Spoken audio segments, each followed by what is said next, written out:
Among ourselves, Asians, we kind of tease each other and say, oh yeah, you're being passive aggressive again, or oh yeah, that's such an Asian way to do it. I think if you open their eyes, but you don't have to do it in a screaming way.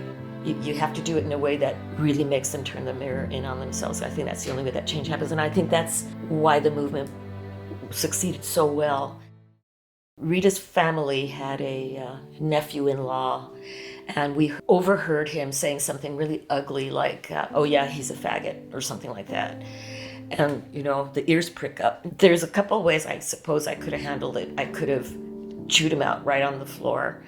I could have not said anything and just folded in and just said, well, I'll find another time. How I handled it is I went up to him by himself quietly, and I said, that thing that you said, do you really mean that Rita and I should not be coming over to the house anymore? I mean, just really politely. And he was flustered, and of course I didn't mean anything like that.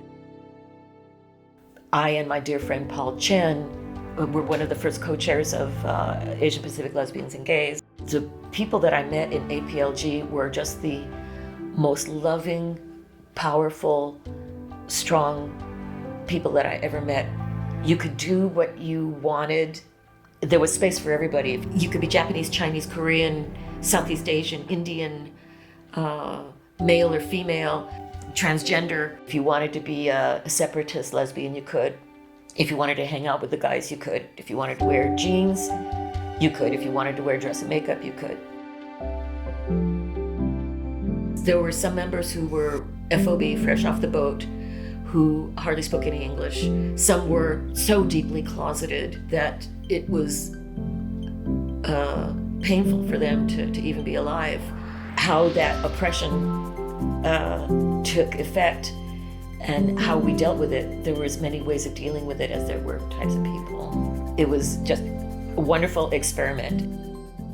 By the time I had the opportunity to compete to be a general manager for the city, to become the city clerk of the city of Los Angeles, I always remembered, if I stay closeted, I disrespect my partner. And I doesn't matter what happens to me, but I must not do that.